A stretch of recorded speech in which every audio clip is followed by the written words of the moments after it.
Isco. Allez, vas-y, pourquoi pas. Vas-y, pourquoi pas. J'ai un scoop pour vous. Penalty sur Ronny Lopez à la 151e. Vous vous demandez pourquoi on n'est pas revenu sur la VAR, mais la VAR ne fonctionnait pas. Falcao, le Colombien qui a pris le dessus. Il a réussi son dribble. Falcao,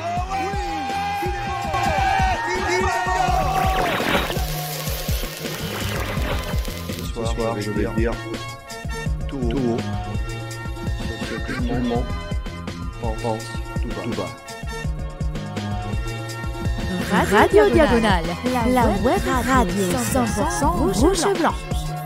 Bonjour, bonsoir à toutes et tous. On se retrouve pour un nouveau débrief de la 27e journée de Ligue 1. Monaco qui recevait Brest et Monaco s'est imposé 2-0. Le match a mis du temps à se décanter malgré une domination assez large de nos rouges et blancs. Mais l'essentiel est là, Monaco a gagné 2-0. Et pour débriefer ce match, je serai avec Arthur. Salut Arthur. Salut Rome, salut tout le monde.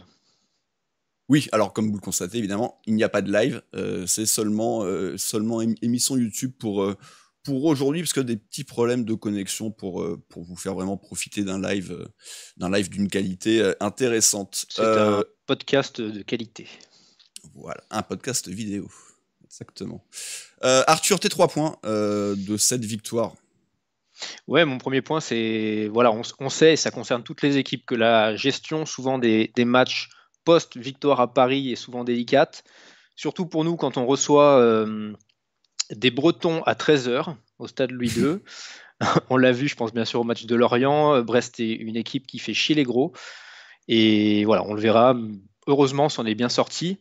Mon point numéro 2, c'est la compo. Je pense qu'on a été surpris de voir ce 3-4-3 ou 5-2-3 selon l'attaque ou défense. En tout cas, ce qu'on a aligné à Paris. Parce que là, contre Brest, on devait faire le jeu, c'est une plus petite équipe. Eux, ils ont clairement mis le bus, mais on voit qu'en deuxième mi-temps, quand on est repassé dans le schéma 4-4-2, ça allait beaucoup mieux. Et mon troisième point, selon moi, une non-victoire aujourd'hui aurait pas été un bon signal. Je pense que ça aurait été très compliqué pour la course, même au top 3, voire le titre, bien sûr. Mais bon, avec cette victoire, alors vraiment, là, on est revenu sur Lyon qui joue à Marseille ce soir. Donc là, voilà. Là, on est resté dedans. Pas de problème. Mais ça s'est joué à pas grand-chose. De mon côté, le premier point, c'est un match qu'on n'aurait certainement pas gagné avant. Alors on l'aurait peut-être pas perdu non plus, parce qu'on aurait marqué ça depuis le début de saison, on n'est pas trop emmerdé de ce côté-là. Par contre, on aurait forcément fait une connerie à un moment, une boulette, une erreur. C'est pas le cas, ça fait 2 clean sheets de suite. Celui à Paris était mérité en plus, mais il sortait un petit peu de nulle part au vu de nos prestations défensives. Là, aujourd'hui, il est confirmé. Ça permet, même si on domine, on archi-domine, de quoi qu'il arrive, au pire, rester à 0-0 et de se dire que ça va forcément le faire au bout d'un moment. Donc, ça sera mon premier point. Voilà, le côté solidité défensive, en tout cas, plus de grosses erreurs. Le deuxième point, il recoupe un peu ça, c'est que du coup, c'est un match plein. On va y revenir, mais c'est un match qui mérite beaucoup mieux que le 2-0. Ils ont eu un grand gardien, on a raté un penalty. Donc, match plein de mon côté. Et le troisième point, ça sera un petit focus sur les deux excentrés. Je pense qu'on en parlera surtout sur le début de la rencontre personnellement, et puis également peut-être dans la catégorie top et flop, qui sait. La compo, Arthur, tu le disais, alors toi t'étais plutôt surpris. Oui. Du schéma. Moi, je n'étais pas forcément surpris du schéma parce que, oui, après, on peut toujours discuter sur est-ce qu'on a vraiment joué différemment à Paris. En fait, c'était plus une question de profil. C'est vrai que quand Sidibé est à la place de Disasi, il y a un apport offensif un peu supérieur avec quelques centres que Disasi, du coup, ne fait pas, ou en tout cas très très peu. Malgré tout, ça montre encore une chose, c'est que Monaco, globalement, 80% de l'équipe, on est clair, c'est tout ce qui se passe sur la gauche. Par contre, à droite, Disasi, Aguilar, de temps en temps, ça peut être Golovin, ça peut être Crépin, Sidibé derrière, voire Aguilar derrière, même si on l'a pas trop vu quand même, j'ai l'impression de ça. Donc ça reste encore la zone du terrain où Kovac semble ne pas vraiment encore savoir. Hein. Parce qu'on pensait que Sidibé était devenu titulaire, et puis... Ouais, non, avec le match à Paris, clairement, quand on prend le profil des mecs, à Paris, il a aligné 3 centraux, puisqu'il a remis Disasi, plus 2 défenseurs latéraux très hauts, Aguilar et Caillot. Aujourd'hui, il reconduit ça. Donc, même si avant Sidibé, on pouvait penser qu'il pouvait faire le troisième central sur les phases défensives, là on est vraiment sur Adizazi qui est absolument pas offensif.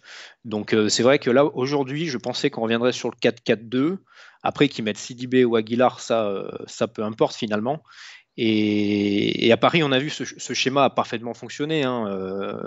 Le débrief l'a dit clairement. Là, aujourd'hui, malheureusement, à la mi-temps, j'étais un peu sceptique. Puisque c'est vrai qu'on avait un peu de mal à se procurer des occasions. On avait un petit peu une possession stérile. Donc voilà, non, plutôt surpris d'avoir vu ce schéma. Voilà, attention de savoir alterner. Kovac le fait plutôt bien, ça va lui donner raison, bien sûr. Alors, est-ce qu'il considère aussi qu'on a un jeu lisible avec notre 4-4-2? Je ne sais pas. En tout cas, on verra, mais voilà, je trouve ce schéma adapté peut-être pour les gros, parce qu'on est une équipe qui se livre. Contre les petits, pas forcément.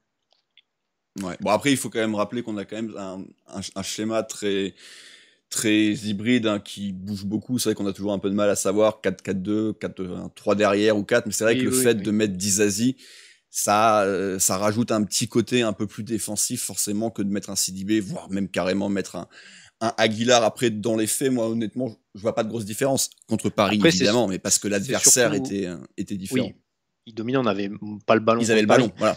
Après, ce schéma aussi, j'ai l'impression qu'on sacrifie un peu Voland aussi, qui est un petit peu obligé de couvrir sur un côté comme Diop de l'autre, avec un Ben Yedder un peu plus en pointe. Il a moins fait le milieu gauche comme ce qu'il a pu faire à Paris, mais malgré tout, avec vraiment 3 purs centraux, lui va être obligé de se décaler un peu, sinon on se retrouverait au milieu avec que 2 mecs.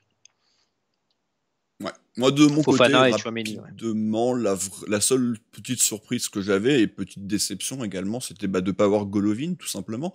Il avait été un peu blessé, malheureusement, une petite rechute ou pas. D'ailleurs, je ne sais pas si c'était forcément le même problème. Il avait été remis un petit peu pas au placard, mais à l'infirmerie et aux soins. Là, comme il était déjà revenu remplaçant face à Paris, j'espérais le voir titulaire. Il a fait le choix d'Aguilar. Après, on va en parler très rapidement. Aguilar est très très offensif. Aguilar est capable de faire un gros travail offensif. Après, malheureusement, et on va y revenir tout de suite, dans le dernier geste un peu plus compliqué pour notre cher latéral français.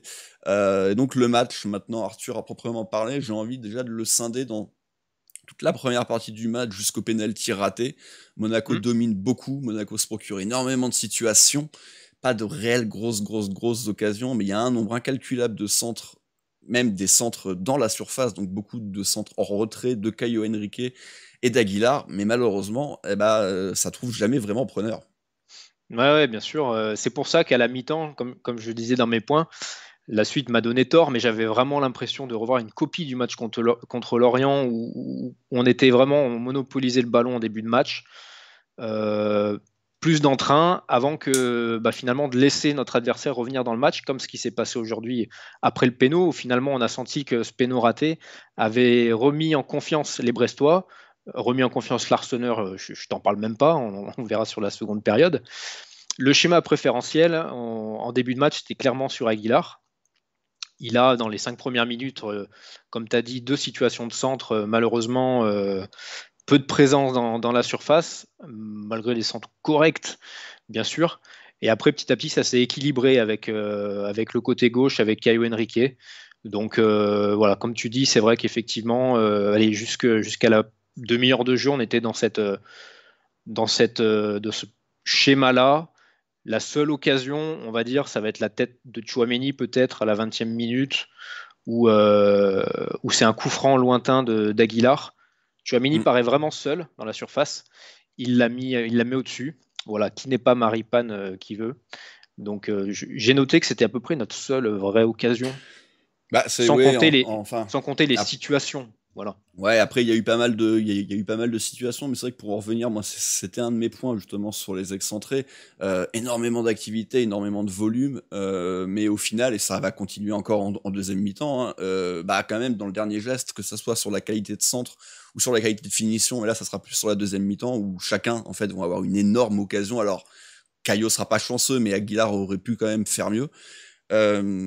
Donc un petit peu dommage. Après, je trouve que Aguilar était plus trouvé de manière dans le jeu, que vraiment le jeu se construisait à droite un peu plus, et que par contre, Caio, lui, était souvent trouvé complètement seul sur des transversales, souvent de Disasi d'ailleurs, de plutôt de bonne qualité, ou de Tchouaméni, voire de Fofana, et du coup, lui, il se retrouvait vraiment avec des gros boulevards devant lui, et il faisait des centres en étant un peu moins réellement dans un schéma de jeu, dans un petit jeu triangle, comme c'était le cas avec Aguilar, mais malheureusement, voilà, on l'a dit, ça fait pas de but, et puis Monaco va obtenir un penalty, Arthur, penalty pour une main, main logique, hein, pour moi, encore une fois, ce genre de main doit être sanctionné, le défenseur n'a pas à défendre avec les mains de cette manière-là, c'est une non-maîtrise de ses gestes. Malheureusement, Arthur, Ben Yedder rate son premier penalty, il le tire sur son côté droit à lui, côté gauche gardien, à ras de terre.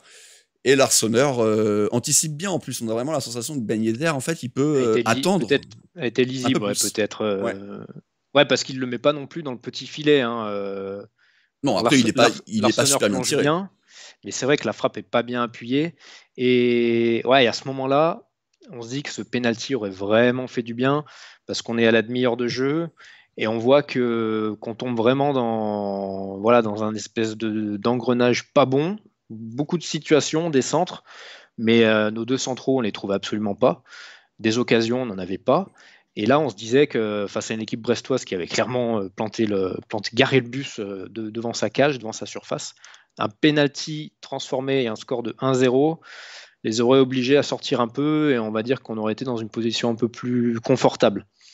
Donc, il n'y a jamais de mauvais moment pour rater un penalty. Mais là, c'est vrai que celui-ci, à la 29e minute, il piquait un peu. Et malheureusement pour Wissam, ce ne sont pas des choses qui vont le mettre vraiment en confiance, c'est le cas de le dire.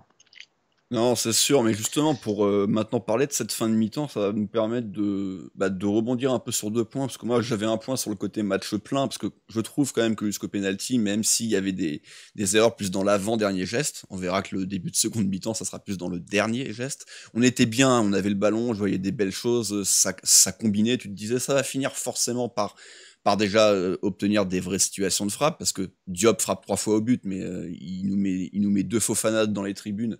Et il frappe de loin. Hein. Il frappe de loin. Oui, voilà. Et la troisième, elle est cadrée, mais elle est loin d'être dangereuse pour le gardien de but. Donc là, on va vivre, c'est vrai, peut-être un petit quart d'heure un peu plus compliqué, donc ça va un peu à l'encontre de mon match plein, mais bon, c'est vraiment qu'un seul quart d'heure.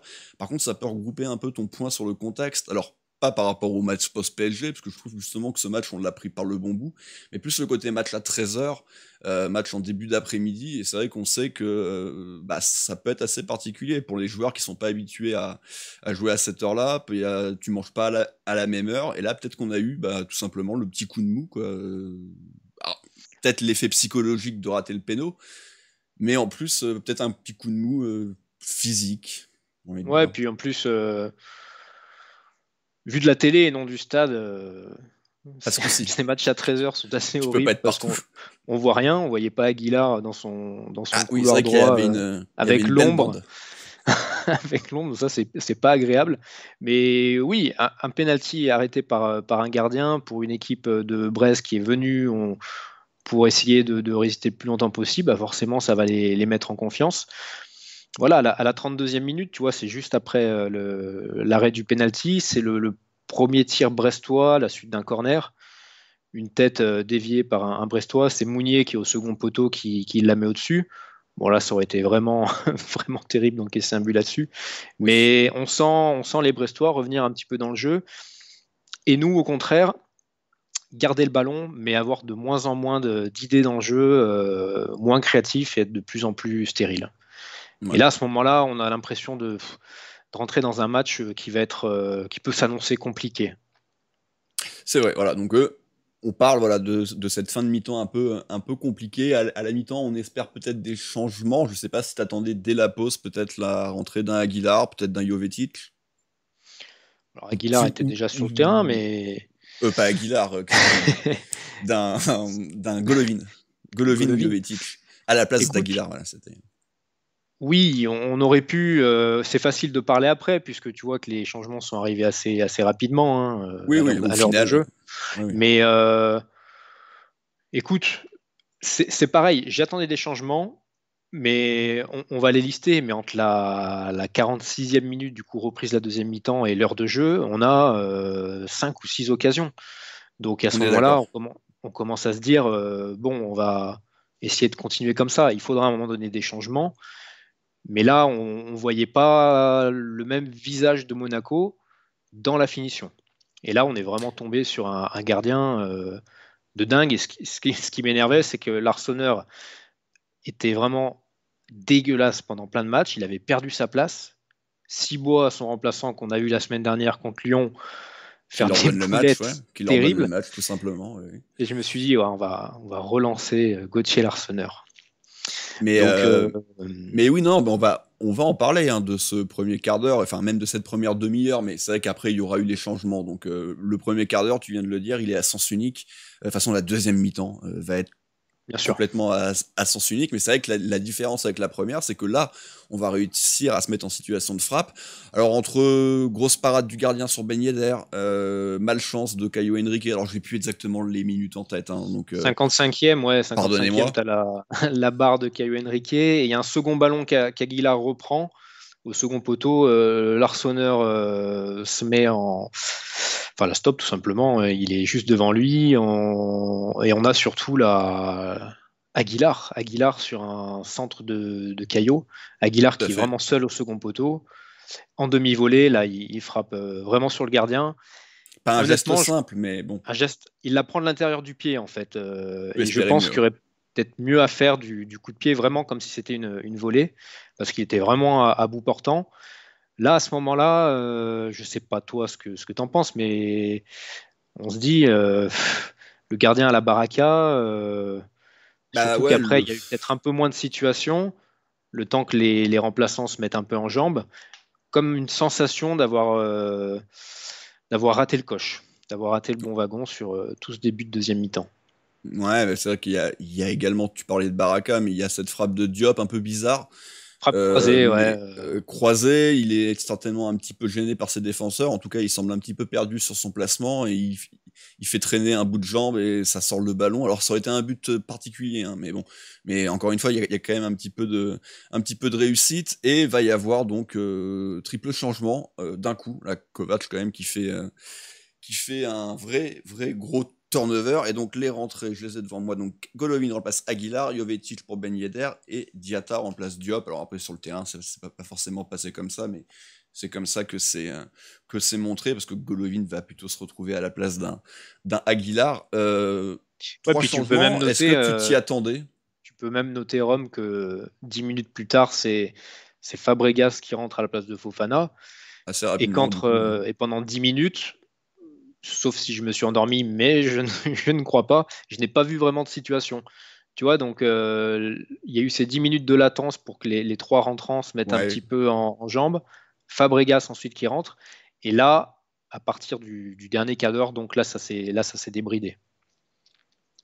Donc tu Oui, disais. et je disais que Golovin avait pris la place d'Aguilar. Non, c'est évidemment Crépin Ouais. Diatta. Mais oui, c'est vrai Logique, on va avoir un petit 10 minutes un peu moins fou. D'un autre côté, on le rappelle, on sort quand même d'un quart d'heure pour le coup, lui complètement fou. Fabregas rentre, et c'est vrai que très rapidement, il va trouver Golovin, ça va créer une première situation.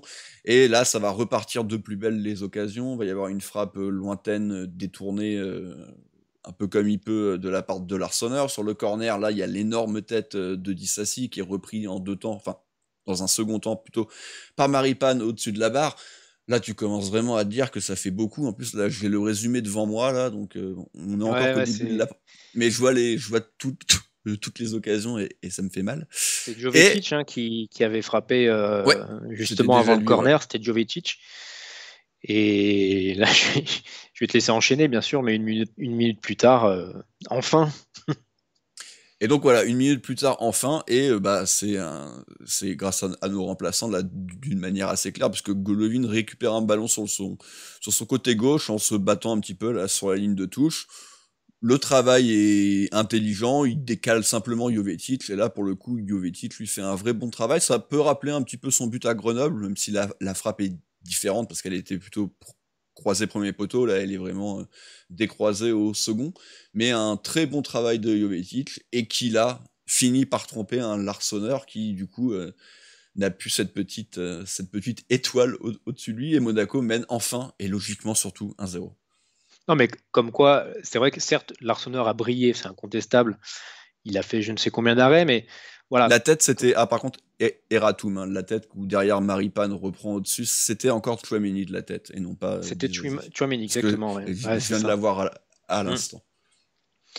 Mais du coup, on voit finalement que parmi toutes les parades de Larsonneur, de nombreuses situations de frappe ont été quand même plutôt sur lui. Donc il a fait beaucoup d'arrêts réflexes.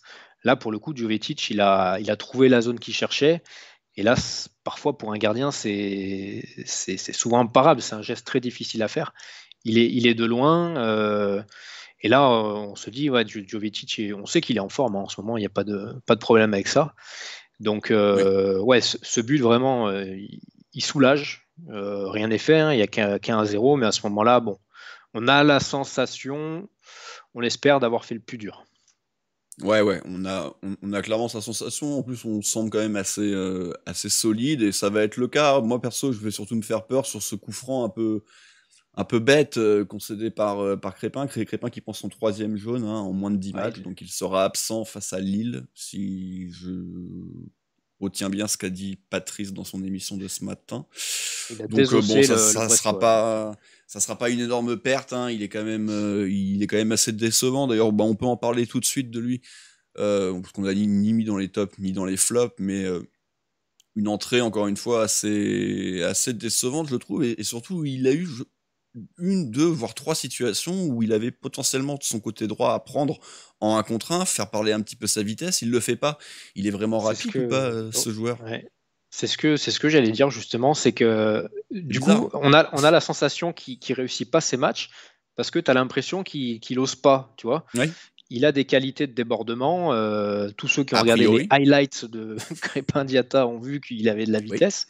Oui. Les commentateurs n'arrêtaient pas de le dire aussi. Et il avait tendance à revenir derrière ou piquer dans l'axe. Alors, effectivement, dans le dos de Perrault, l'arrière-gauche de Brest, oui, en plus, il y avait la place. Lui est frais. Donc, ouais, tu te dis, pousse ton ballon. Alors, on n'est pas fan dans le foot des tout droits, mais là, des fois, il y a des situations à se créer, surtout pour un mec de ce profil, où, ouais, c'est clair, c'était une petite déception, et du coup, sa prestation dans ce match en sort un petit peu ternie. Bah, une nouvelle fois, mais il a la chance, par contre, contrairement à d'autres ces dernières années, d'être dans une équipe qui tourne, une équipe qui gagne. Donc c'est moins problématique. On va lui laisser du temps. Si clairement c'était un Monaco un petit peu chancelant, comme beaucoup depuis 2 ans, je pense que Crépin serait déjà beaucoup plus critiqué. Le fait que l'équipe gagne quand même, ça lui permet de passer un petit peu en travers les gouttes, et ça lui permet aussi, ça c'est un bon point, de prendre son temps et de finir peut-être par être décisif, un peu à l'instar d'un Jonathan David, hein, qui a mis quand même une bonne partie de première saison, voire un peu plus, à s'imposer au LOSC, mais le LOSC gagnait, donc ça allait, et maintenant que lui aussi est bon, c'est un apport positif, donc on peut espérer que ça sera le cas pour Crépin. Le changement dernier, la rentrée de Sidibé à la place de Dizazi, bon, c'est du poste pour poste, pas profil exactement le même, mais c'est du poste-poste, et Monaco donc qui va tenir jusqu'au bout, Arthur, et qui va marquer en plus ce 2e but en toute fin de rencontre, un coup franc très bien obtenu par Jovetic, qui à la balle joue un petit peu la carotte, un petit peu le chrono vers le point de corner, et au final il décide de s'échapper, il est fauché, coup franc vraiment en mini corner, et Golovin qui trouve Voland, le truand, j'ai envie de dire, qui nous fait un match, on le voit pas 90 minutes, et puis il marque son petit 13e but.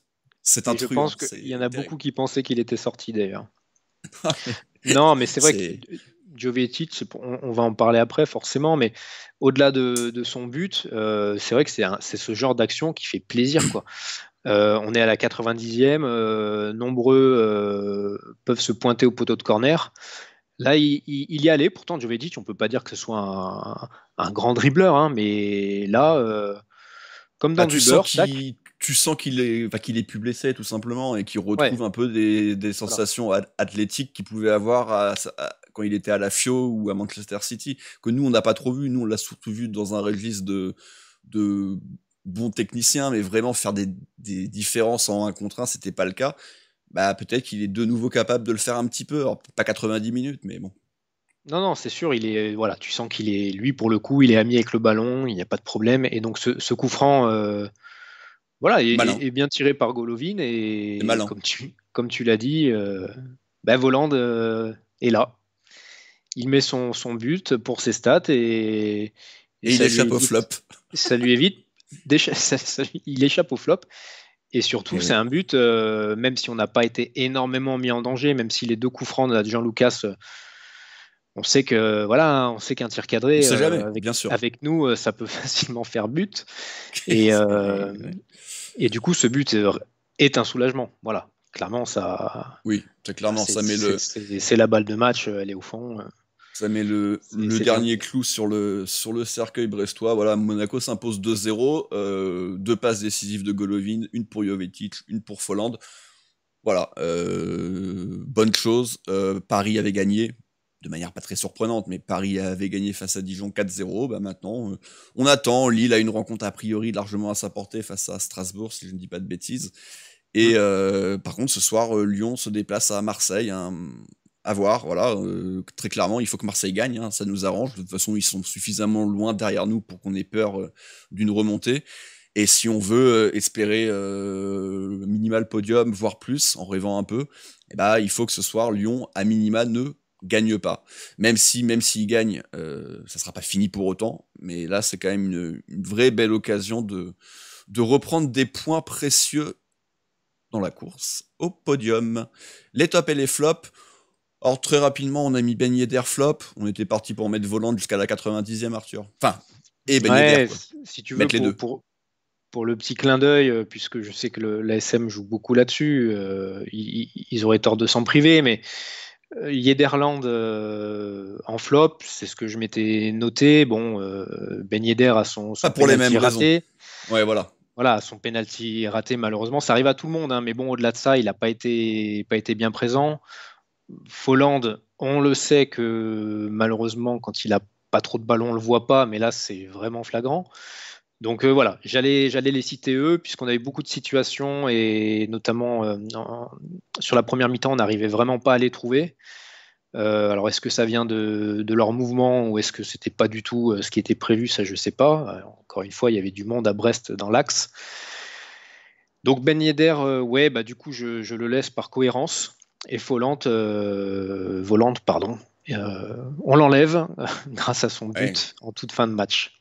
Ouais, mais c'est exactement ça. Volland, c'était un flop parce qu'il était tout simplement pas là. Et Ben Yedder, c'était un flop parce que penalty raté, énorme situation aussi en début de seconde mi-temps. On en attend beaucoup de Ben Yedder, mais c'est globalement un peu moins bon que l'année dernière, donc dommage. Encore une fois, ça porte pas à préjudice, mais c'est dommage. À la fois, on en attend beaucoup, et à la fois, on commence aussi à s'habituer. Voilà, je pense que c'est pas le joueur. Il a remarqué quand même dernièrement. Oui, il a mis un doublé contre Nice.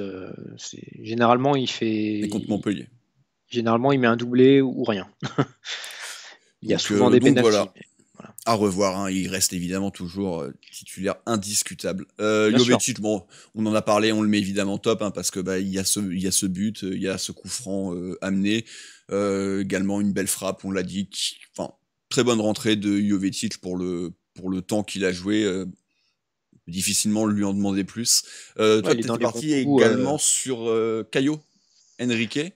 Bon match, c'est vrai, très très bon match de Caio, même si on le disait aussi, un peu à l'instar d'un Aguilar, un petit peu de déchet dans le dernier geste, même si lui, sa barre transversale est un peu plus délicate, on va dire, que l'occasion d'Aguilar. Oui, complètement. Après, voilà, Caio, moi personnellement, c'est un joueur que j'aime bien. On l'a souvent dit, on a tellement eu des problèmes à ce poste qu'on peut que s'en réjouir. Là, pour le coup, c'est comme Volland quand il n'a pas d'occasion, on le met souvent, on a tendance à le mettre dans les flops. Caio, en fait, quand il n'est pas à l'origine de but ou de problème défensif, direct, il devient quand même intéressant, puisqu'on ne peut pas dire qu'il a été bien inquiété dans son couloir par les attaquants brestois. Donc, Caio, assez brouillon en première mi-temps, mais vraiment toujours disponible. Et en deuxième mi-temps, plus précis quand même, hein. Bon, il y a sa barre, certes. C'est lui qui met le ballon pour Aguilar, des centres dangereux. Il perd rarement la balle. Il arrive soit à ajuster un centre, soit à revenir derrière. Donc, il joue plutôt juste. Après, je l'ai aussi mis. Alors là, je m'expose, j'avoue. Je vais peut-être passer pour un con, mais malheureusement, vu de loin, je les confonds, Golovin et Caio Henrique, à cause de leur coupe de cheveux. J'ai cru que c'était lui qui avait décalé Jovetic. Mais t'es pas le seul, hein, parce que Voilà. également là, aux commentaires, ils ont dit Caillou à un moment. D'accord. Donc, Oui, c'est ouais. Et donc pas voilà, le ce seul. petit décalage finalement a fait pencher la balance. Je me suis dit allez, c'est un top. Alors c'est pas ça qui fait que je vais vraiment changer d'avis, mais ça aurait été un petit plus dans ces statistiques. Mais voilà, c'est un joueur que j'aime bien et encore ce soir, j'ai Non, beaucoup mais aimé. je suis d'accord. De toute façon, c'était un de mes points sur les excentrés entre très bonnes prestations et un petit peu de frustration parce que ça aurait pu être quasi parfait pour les deux et ça l'a pas vraiment été. Mais je peux comprendre quand même d'en récompenser un. Moi, je suis parti sur Tchouaméni, évidemment, mon nouveau Nabil Dirar. Alors pas en termes de profil de joueur, hein, mais en termes de chouchou moyen, mais il est en train de devenir un chouchou plus que bon en fait. Je trouve que son match est plein, prestations, volume, physique, capacité athlétique, récupération, même techniquement il y a du mieux, sérénité. Il perd plus trop de ballons. Seul petit bémol, j'ai eu un peu peur qu'il prenne un jaune un peu stupide, sachant que lui aussi pouvait être suspendu pour Lille. Pour le coup, Aurélien, on aura besoin de toi à Lille, Ouais, plus qu'un Crépin Diatta, quoi. il fait Donc, partie des mecs qui vont être difficiles à remplacer maintenant, hein, Tchouaméni, hein, à son poste. Hein. bah surtout qu'on n'a pas vraiment de banc, quoi. Tu penses à Non. Florentino Luis, mais qui joue pas, et après tu penses à Fabregas, mais Fabregas, on va en parler. Moi, je rigole dès que je le vois courir, quoi. Ça fait peine à voir. Alors, quand il a le ballon, c'est joli, c'est soyeux, mais alors quand il doit faire un repli défensif, regardez-le. La vieillesse, c'est les ravages de la vieillesse. Enfin Ouais, mais bon, voilà. juste Tchouaméni, tu vois. Donc toi, tu le mets en top et je partage parfaitement ton point de vue. Mais lui, c'est pareil, tu vois, il est vraiment de plus en plus régulier. C'est ce qui est important à ce niveau. Bien sûr. Très régulier et limite, voilà, je pense que sur les derniers matchs, enfin sur le même depuis la même fin d'année dernière, on peut le dire, l'année 2020 bien sûr, il a été Peut-être le souvent meilleur, quand ouais. même dans nos tops. C'est peut-être le plus, pas le meilleur, mais c'est peut-être le plus régulier depuis le mois de Régulier, et je janvier, trouve parce qu'on qu'il a a vu beaucoup Folland, ouais. on a vu Golovin évidemment énormément, mais c'est vrai qu'il est très régulier, 90 minutes quasiment à chaque fois. Donc ouais, je te rejoins assez. C'est peut-être un peu ce que faisait Aguilar en les 3-4 premiers mois, où c'était souvent le meilleur, ou en tout cas le plus régulier. Là, c'est peut-être un peu plus lui. Hormis Les la finition, prestats, oui. hormis la Oui, bah bon, finition, ouais. il a beaucoup progressé, je trouve, offensivement quand même. Hein. C'est vrai qu'il aurait pu marquer à 2 reprises sur ballon aérien. C'est pas le cas. Bon, voilà. Presse individuelle maintenant, le compte qui enchaîne dans un deuxième clean sheet. Comme quoi, Écoute, tout arrive. pas beaucoup Après, d'occasions. bon, voilà, c'est pas aidé. comme si il avait fait 8 parades. On est d'accord. Non, mais c'est vrai que sur certains matchs, il avait pas forcément non plus beaucoup d'occasions, beaucoup d'opportunités de se mettre en valeur et malheureusement on concédait quand même des buts. Là, bon, 2-3 sorties aériennes à faire notamment en première période. En deuxième mi-temps, voilà, j'ai apprécié à un moment donné quand là, contrairement au match contre Lorient où il n'était pas sorti, là il a bien réussi à sortir sur, Oui.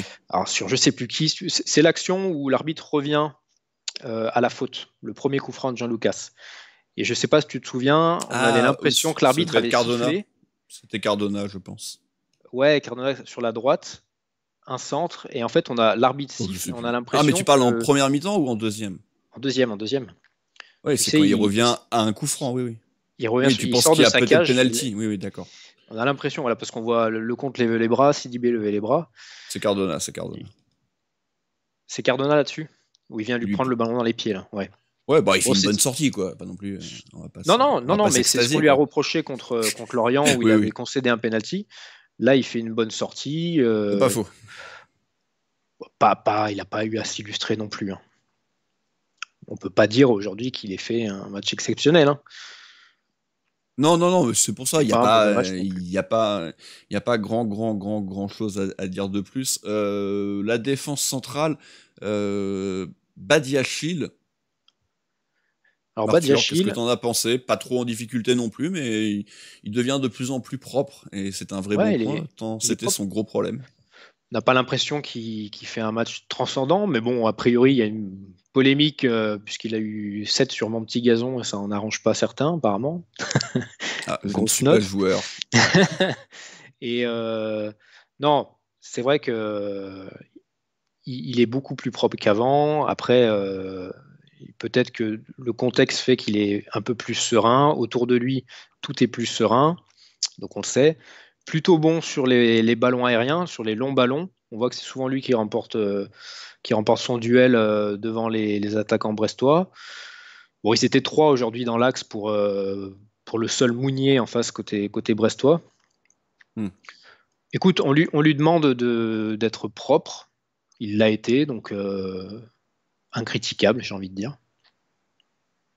Maripane maintenant, le central de cette défense à 3. Maripane, il prend un carton, lui, à la demi-heure de jeu. Je ne sais pas si tu te souviens de la situation. Il y a un contre. Il fait une grosse faute. Hein. Il fait une grosse faute, mais tu as limite l'impression que c'était une faute intelligente parce que derrière, j'ai l'impression que le Brestois allait partir plein axe. C'est juste l'anecdote parce qu'au-delà de ça, Ouais. on ne l'a pas trop vu. Alors, il fait un mauvais match car il n'a pas marqué de but. Maripane, quand il marque pas, il n'est pas bon. Hein. On l'avait toujours dit. Non, mais plus sérieusement, match aussi plutôt tranquille pour lui.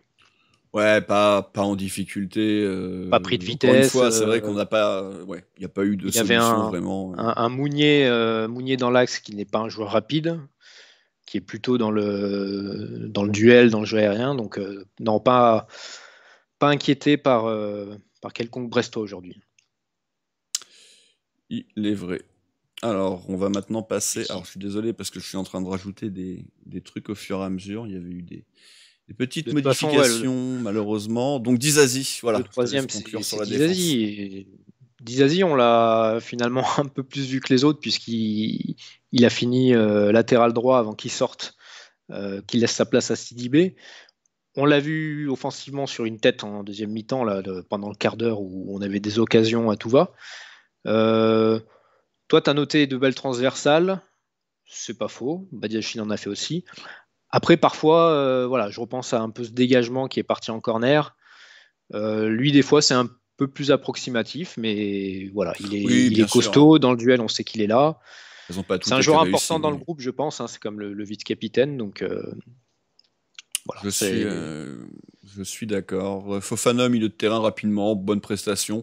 Un peu moins en vue que Tchouaméni, je trouve, mais encore une fois, vu qu'il a un profil peut-être un peu plus défensif que son homologue, bah J'ai forcément, l'impression. Ouais, aujourd'hui, on l'a forcément moins vu parce que bah, il n'a pas eu grand chose à faire. Mais bon, voilà, match solide de la part de Fofana. Par J'ai contre, l'impression Diop, qu'ils ont un peu trouvé leur rôle tous les deux, en fait, finalement, dans cette oui, paire où Fofana, je pense qu'il était peut-être trop offensif en début de saison, un peu trop foufou, et du coup, il avait beaucoup de déchets, puisque ses qualités ne sont pas offensives. Là, Tchouaméni a pris un peu le lead sur cette partie-là. Lui est plus en retrait, et il est quand même plutôt intéressant à la récupération, donc je pense que ça, c'est aussi la clé de notre réussite ces derniers temps. et donc Diop, comme je te disais, un petit peu décevant peut-être. Bon, encore une fois, il a tellement été bon, peut-être dommage sa première mi-temps. On aurait espéré le trouver un petit peu plus décisif. Et c'est vrai que, à part ses frappes de loin, bah, il nous rencontre un peu plus terne que d'habitude. Ouais, il perd très peu de ballons. Hein. On voit que techniquement, il est à l'aise. On l'a peu vu. Alors peut-être que dans ce schéma aussi, on passe moins par lui. Il a peut-être plus un travail dans l'axe à assurer. Il me semble que c'est lui qui centre quand il y a la main vers Aguilar. Il est excentré à gauche, il me Ah, semble. ça par contre, je pourrais pas te dire, mais c'est pas Je sais impossible. plus. Donc à la limite, on peut lui accorder ça. Non, sinon oui, effectivement, il fait pas un énorme match. Et d'ailleurs, il sort assez tôt. Il sort donc 60e, remplacé par Golovin. On l'a dit, Golovin, une nouvelle fois décisif. Alors, pas en tant que buteur, mais 2 fois passeur décisif. Même sur le premier, c'est lui qui fait la récup. Le deuxième but, il a l'intelligence de jouer finement ce coup franc ras de terre, premier poteau pour un volant décisif. Donc voilà, il fait quand même énormément de bien, Golovin, depuis qu'il est revenu. On peut avoir des regrets peut-être sur sa non-présence sur toute la première phase. Voilà, il y aurait peut-être quelques points en plus avec lui. En tout cas, quand il voit le nombre de points qu'il nous a rapporté depuis qu'il est revenu, on peut assez facilement faire le parallèle et se poser la question. Folland, pour terminer sur les titulaires, on l'a dit, voilà, un peu truand encore une fois sur le coup, Folland. Ouais, ça me rappelle son match. C'est un match récent, pareil, on l'avait pas vu, puis il avait claqué un but. Je sais plus, il avait claqué un but en fin de match. Voilà, il fait pas une bonne prestation. Il fait un match de numéro 9. Je pense que, on le disait entre nous, on a beaucoup je pense, à avoir cru que c'était un joueur très bon dans le jeu, beaucoup passeur parce qu'il avait des bonnes stats quand il est arrivé d'Allemagne. Et au final, on se rend compte que c'est du moins avec nous, c'est un pur numéro 9. Et là-dessus, ses stats sont bonnes. Hein. Ouais, c'est vrai qu'on s'attendait à un joueur un peu plus complet. C'est vrai qu'il semble être un vrai 9. Mais bon, au bout d'un moment, c'est difficilement critiquable. Hein. Il fait tellement de stats que. Mais c'est vrai que la prestation d'aujourd'hui, elle passe de plus qu'insuffisante à juste moyenne. Parce qu'il y a un but et que ça reste quand même la finalité, hein, c'est marqué. Et il le fait très bien. Il conserve son totem d'immunité là, avec ce but. Parce que peut-être que Jovetic, malgré tout, va commencer à le mettre un peu en concurrence. Hein, à voir ce que va décider Kovac, parce que je le vois, même s'il a l'habitude de sortir Ben Yedder, je pense que s'il a un turnover à faire entre un des deux, vraiment en tant que titulaire, j'ose espérer qu'il sortira pas Ben Yedder, même si bon, on pourrait toujours être surpris. Le dernier changement, Sidibé, mais bon, il n'a pas assez joué pour en parler. Crépin, on en a parlé. Donc Fabregas, Papy. Bon. Alors, comme on a beaucoup joué devant, c'est vrai que nos yeux se sont beaucoup portés devant. Donc personnellement, on l'a pas beaucoup vu. Écoute, c'est peut-être bon signe désormais, Fabregas, si on le voit pas, ça veut dire qu'il est dans le contrôle, qu'il fait ce qu'on lui demande. Fabregas, on l'a beaucoup critiqué quand il est arrivé, c'est normal. Il a compris, Fabregas, que désormais son prime était passé. Dans l'équipe, il a sa place, il sait qu'il n'est pas titulaire, il sait qu'il est là pour encadrer les jeunes. Et je trouve que malgré tout, sur le temps de jeu qu'il a, il est précieux. Tu vois, voilà, en début de saison, il faisait partie de mes surprises de l'année. Je ne pensais pas qu'il serait autant blessé, mais tout ce qu'il fait est plutôt propre. Donc, dans des matchs comme ça où on n'est pas mis en danger par l'adversaire, où il n'est pas pressé, pas de pressing sur lui, il gère quand même bien la baraque. Là-dessus, il est bon. Hein. On sait qu'il a un bon pied, il a une belle vision de jeu. Il a joué bas, il n'est pas à l'origine des buts. C'est un coaching qui reste peut-être offensif puisqu'il a remplacé Fofana. Voilà. Je ne sais pas toi ce que tu en as pensé. Il a fait son job. Il y avait toujours 0-0 à ce moment-là. Hein. Kovac voyait bien qu'on était quand même quasiment jamais mis en difficulté. Donc le choix semble... Il y avait 0-0, t'as raison. Donc voilà, en tout cas, qui conclut donc ce débrief de la 27e journée de Ligue 1.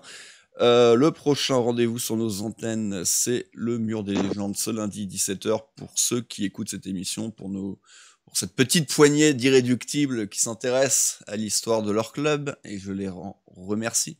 C'est un épisode donc dédié, qui va concerner plutôt Glenn Hoddle. Voilà, à savoir, est-ce que Glenn Hoddle doit être ou pas sur le mur de l'AS Monaco.